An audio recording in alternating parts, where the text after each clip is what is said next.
Hey guys, today's Thursday, which means it is Update Thursday on Old School RuneScape, and today we have some more quality of life, some DMM, and a pretty cool change to the Falador party room. So, sorry this is getting out sort of late today, but I was up all night last night watching Ninja play Fortnite with Drake. Yes, you heard me. Ninja played Fortnite with Drake, with Juju, the wide receiver on the Pittsburgh Steelers, with Travis Scott. We got Logic was watching, Lil Yachty was watching. I mean, what happened, bro? I don't know if you guys don't care about that. It's obviously cool, but that's pretty insane. Needless to say, I slept pretty well, so yeah, sorry. Again, this is getting out a bit late, but we have some pretty cool changes today, so let's go over them. So the first thing we're going to look into is the new DMM mode seasonal changes, and these changes are probably the biggest changes that have ever happened to DMM mode. If you guys don't really follow DMM mode, don't really play, don't really care about it, that's totally understandable. I'm going to leave a link on screen right now to the part of the video where I finished talking about DMM mode and head into the regular changes about the regular game. But if you guys are into demo mode or just want to understand the changes about the new seasonal, then go ahead and check these out because these are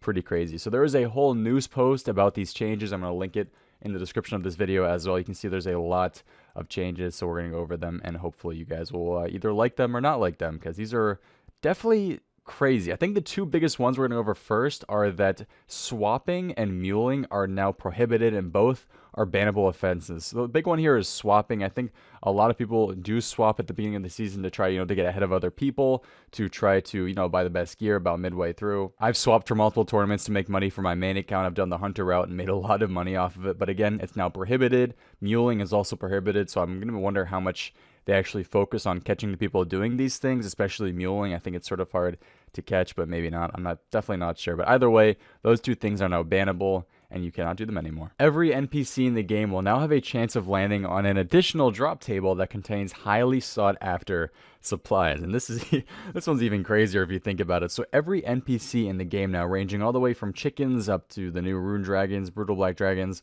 whatever, has the chance to drop a sort of rare supply or a sought after supply used often in demo mode. This can be a food drop, this can be a potions drop, this can be a whatever. Every NPC in the game now has a chance to drop it. Now, this is obviously, has the chances really depend on the combat level of the monster. Chicken is a very rare drop, and then as I mentioned earlier, rune dragons have a pretty common drop of these supplies. If you do Slayer on demo mode, the superior monsters that you get from the Slayer task will now have a guaranteed chance of landing on the rare drop table. The drop rate of the Tome of Fire from Wintertide has been increased by 10. All random unnoted herb drops from NPCs will now yield 2 of the same herb drops instead of 1. So for Chaos Druids, if you get 1 Renara Weed from them, you now guaranteed get 2 instead. The Giant Mole now yields double the amount of claws and hides. Fishing spots that yield tuna, lobster, swordfish, shark, carambuan, dark crab, and anglerfish will now yield 3 fish with every catch. 3, but the XP is the same as just catching 1 fish. All dragons will now drop double the number of bones with each drop. So the biggest thing here that they were looking to do is that they just want to bring more supplies into the game. A lot of people sort of took advantage of the limited amount of supplies coming into the game,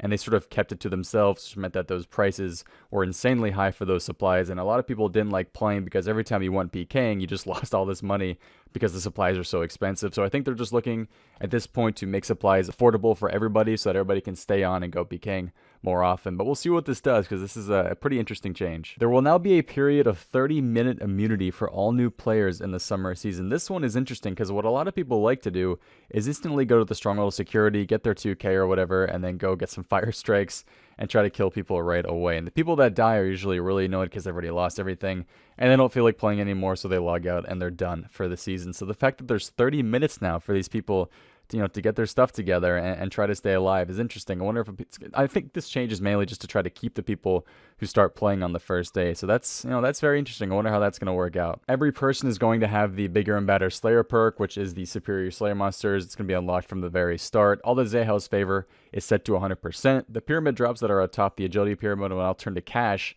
upon death. And another nice one is that seasonal starter packs have been added. They are reclaimable once per day, are untradeable, and cannot be used in PvP. Each pack has access to a staff, which comes charged with the equivalent of 500 fire strikes, a bow, which has the 2,000 bronze arrows charged into it, a scimitar, wittable from level 1 attack, but is the equivalent to a mithril scimitar. Each pack contains 1 combat potion and 12 cooked tuna. These packs can be claimed from the combat tutors in Lumbridge. So lots of changes. Deadman mode is still a pretty popular game mode, but it definitely has gone down in popularity over the past few years. So I think this is a big change to it. They're looking to keep players playing this time. They're looking to bring a lot of new players to demo mode. So if you guys enjoy these changes, let me know below if you guys think this will keep you playing demo mode or if this will get you to start playing demo mode in the first place, because these are probably the biggest changes they've ever done. So those are all of the demo mode changes. Now we're going to head to the regular updates of the actual main game. The tournament worlds have been tweaked a little bit. They also have tweaked the rewards of the new upcoming raids armor. They actually have a whole new news post for that as well. I'm not going to go over this because it's a lot to go over, and again, I'm just not going to do it for this video. So again, I will leave a link in the description of this video if you guys want to take a look at the new updates to the tournament worlds and the new items. So let's head to the regular quality of life updates and a special little surprise they have for us regarding the 5th birthday event. Unfortunately, today we saw the end of the OSRS 5th birthday event. If you guys remember, it was an event they added last month to show off Old School being out for 5 years now. It was a really cool event, and they actually had a really cool feature. When you finished that event, you could go down into the Felder Party Room dungeon, and there are all these rooms that you can go into and check out all the updates that have been released back into Old School over the past 5 years. You know, all these different bosses that have been added, all the new areas. Bodhi dying in demo mode is a definitely really cool area. They did actually leave that in the game. That is actually going to stay down there, so you can visit it anytime you want. If you guys haven't checked it out for yourself, you can go to the Felder Party Room, go down the staircase, and check out anything you want. The alch price of the imbued heart has been raised to 200k when using low alchemy and 300k when using high alchemy. This is to reduce the risk of accidentally alching such a high value item, because if you do happen to alch it, then yes, 300k is going to make up for the millions that you just lost. The bank settings page now has the ability for players to add bank fillers in quantities of 1, 10, 50 or more, or all. Simply select option needed and select fill. That one is actually pretty interesting. I didn't even know that was in the works or in the talks of being added, so pretty cool. The Skull Scepter now notifies you of the amount of charges it has left in the chat box when using a charge to teleport. You can also check the remaining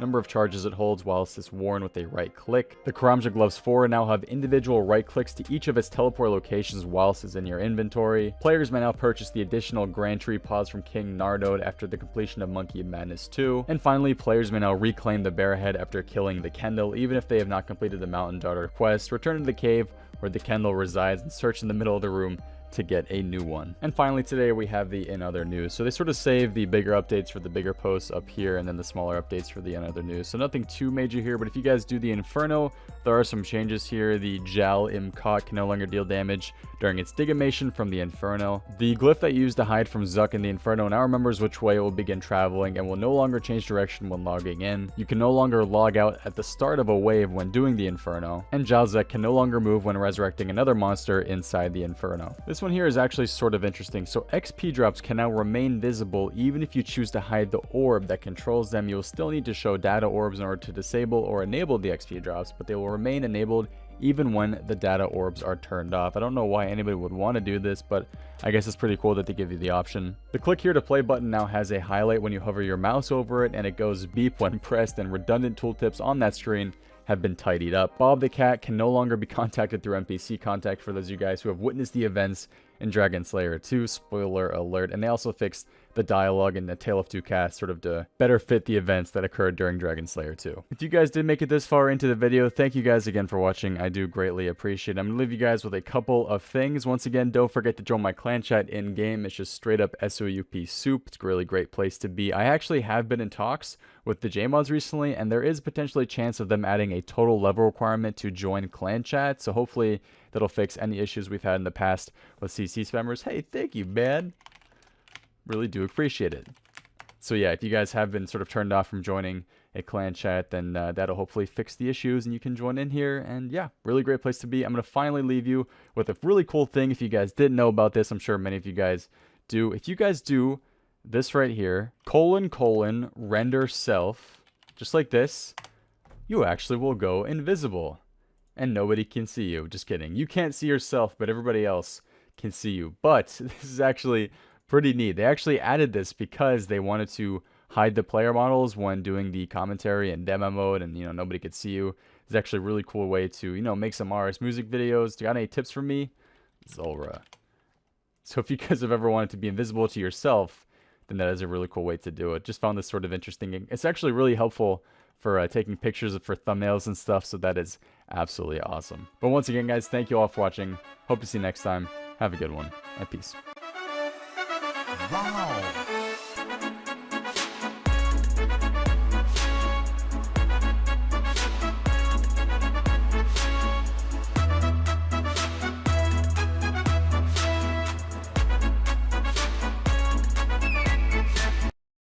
Go! For Frodo.